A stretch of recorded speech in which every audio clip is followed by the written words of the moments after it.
Маленький плод может спасти много судеб. Сегодня в Казань со знаменитым шлягером приехал любимец публики Юрий Лоза. В Униксе он провел благотворительный концерт в поддержку больных детей.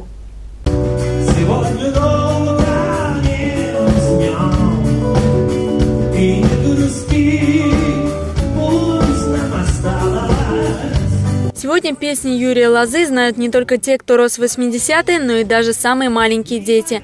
За время концерта зрители услышали давно полюбившиеся песни «Девочка сегодня в баре», «Зима», «Мать пишет», «Пой моя гитара», «100 часов» и многие другие популярные хиты. Но певец привез не просто концерт, а надежду на выздоровление нескольким десяткам детей с ДЦП. Юрий рос сам пионером и тимуровцем, поэтому благотворительности всегда уделял особое внимание в своей жизни.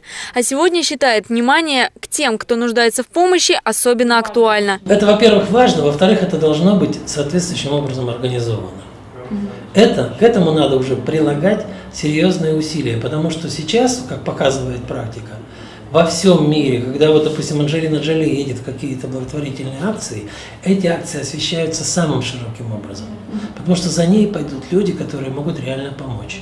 Она сама участием своим помогает. Подобное благотворительное мероприятие уже не первое. В Казани проходили аналогичные концерты. Состоялись выступления ретро-шоу «Мы из СССР» и «ВИА. Синяя птица». Организатором всех троих выступает благотворительный фонд «Радость детства», который помогает детям с ограниченными возможностями. Закупаются устройства вертикализатора. Стоимость каждого 19 с лишним тысяч рублей. То есть мы их закупаем на средства, собранные от пожертвований, от спонсоров.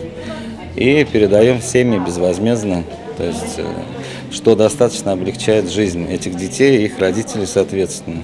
Благодаря первым двум концертам специальное устройство удалось приобрести для 38 детей. Сегодня же концерт собрал сумму в 200 тысяч рублей. Следующее мероприятие пройдет уже осенью. Однако пожертвовать средства в фонд можно в любое время. В помощи нуждается еще сотни детей. Оксана Тинигина, Максим Малов. Новости на Первом городском.